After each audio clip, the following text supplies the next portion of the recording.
عليكم ورحمة الله وبركاته. اللهم صل على سيدنا محمد وعلى آله وصحبه وسلم. يسعد أوقاتكم صبايا.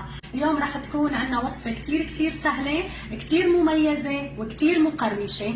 حلا بسيط، مكوناته موجودة ومتوافرة بكل بيت، وكمان تجهيزه كتير سهل. لتجهيز هالحلا بنحتاج 3 أكواب دقيق، بحتاج معلقتين خميرة فورية، معلقتين صغار، معلقتين كبار سكر، معلقة صغيرة بيكنج باودر، رشة ملح، ونص كوب زيت، وكوب ماء دافئ للعجين. ولحشي الكرات بحتاج حبات شوكولا صغيرة بهالشكل، أو ممكن تحشوها نوتيلا اللي هي الشوكولا السائلة، أي نوع شوكولا بتحبوه. ولتغميس عجينتي بحتاج كوب حليب، وبدي شعيرية باكستانية لتعطيني القرمشة للعجينة.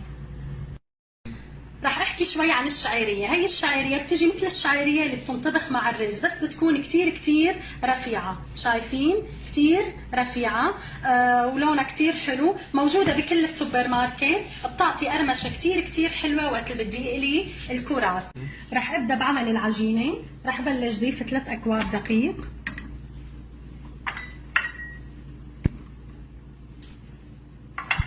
طبعا دائما بتعرفوا المكونات الجافة مع بعض وبعدين المكونات السائلة. رح احط معلقتين صغار خميرة فورية، معلقتين كبار سكر، ومعلقة صغيرة بيكنج باودر، ورشة صغيرة من الملح. هلا رح بلش حرك المواد الجافة مع بعض.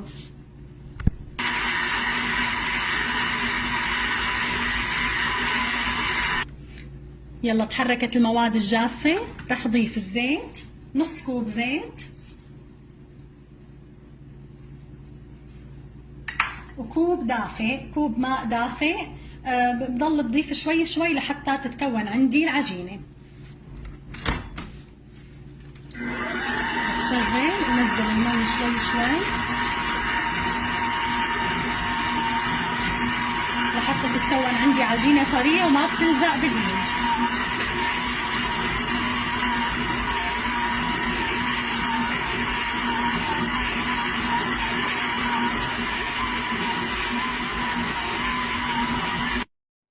هي شكل العجينة بعد ما خلصت عجن. شوفوا كتير العجينة طرية. طبعا كمية المي هي كاسة ماء دافئ، على حسب طحينكم ممكن تحتاجوا شوي، ممكن تلف مباشرة معكم العجينة. بدي اتركها تقريبا نص ساعة ترتاح تختمر، وبعدين ببلش بشتغل فيها. هي شكل العجينة بعد ما اختمرت، كتير بتشبه عجينة الفطاير، كتير نفس المكونات تقريبا، وهي رح تنقلب بالزيت ورح ترجع تنفش مرة ثانية بعد القلي. اخذت قطعة من العجينة، بدي احشيها قطعة شوكولا من الشوكولا اللي عندي، قطعة صغيرة ما بكتر، وبطب العجينة على بعضها وبكورها. طبعا ممكن تحشوا مثل ما قلت نوتيلا، ممكن تحشوا اللي بحب الجبنة الكيري ممكن يحشي جبنة كيري.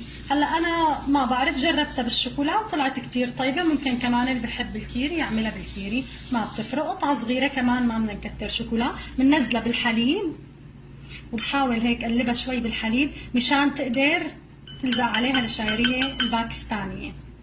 رح نزلها بالشعيرية، رح بلش خليها كتير اضغط الشعيرية عليها بهالطريقة لتاخد كلها الشعيرية. كتير سهلة، الصبايا الصغار كتير بحبوا الوصفات السهلة، لازم يجربوا هي الوصفة ويكتبوا لي بالتعليقات النتائج. ببلش برجع بكورها مشان لزق الشعيرية كلها عليها بهذا الشكل وبصفها. رح رد اخذ قطعة عجين، احشيها قطعة شوكولا وكور العجينة. هلا انا الشعيرية الباكستانية نسيت لكم اني كلها قطعتها ناعمة، كتير سهلة بايدك، بتتقطع كتير سهلة. عملتها ناعمة، لازم تكون ناعمة، ما بيطلع شكلها حلو اذا كانت خشنة، لازم ننعمها قدر الامكان. رح نزل بالحليب، رح احط مباشرة بالشعيرية وبلش قلبها لحتى تاخد العجينة كلها الشعيرية.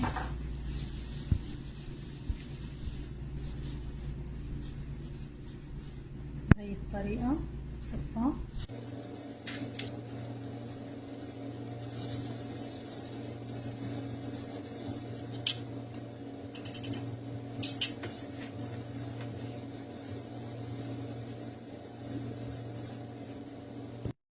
هي الكرات عندي صاروا جاهزين ورح بلش بالقلي. رح نزل الكرات بالمقلاية. بدنا زيت غزير وحامي مشان مباشرة يتضاعف حجمهم. طبعا هن بين ما كورتهم كلهم تضاعف حجمهم، كانوا أصغر من هيك. ما بياخدوا وقت، ولا تخافوا من الشعيرية أبدا، ما بتحترق ولا بيتحمر لونها.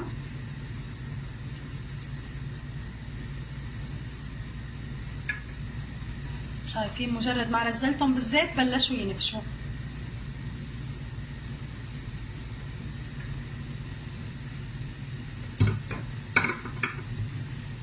رح بلش بالتقليب.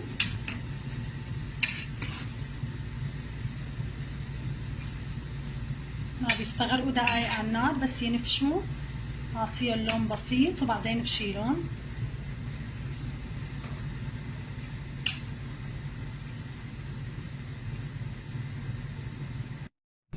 هذا الشكل النهائي للكرات بعد ما قديتهم قدمتهم. وهلا رح بلش حليهم. هلا الصوص للوجه اللي بتفضلوا، انا رح استخدم العسل، وممكن انتم تحلوا. اللي بيفضل اللي ما بيحب العسل بيفضل الحليب المكثف المحلى كمان ممكن تستخدموا، يلي بتفضلوا. انا رح حليهم بعسل، حسيته كتير كتير بيلبق معهم.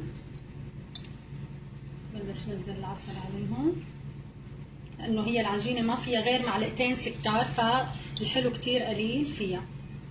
حسب ما بتحبوا كمان الكميه نزلوا. ما بدها زينه ولا بدها شيء ابدا، هي مزينه حالها بحالها. الشعيريه كتير كتير مقرمشه وكتير هشه الكره من جوا. ان شاء الله تكون هالوصفه نالت اعجابكم. سهله وسريعه كتير مثل كل وصفاتي. كونوا كتار واشتركوا بقناتي ليوصلكم كل جديد. كل اسبوع عم نزل وصفه كتير سهله وسريعه. جربوا هالوصفه ان شاء الله تعجبكم. لا تنسوني من دعواتكم. استودعتكم الله.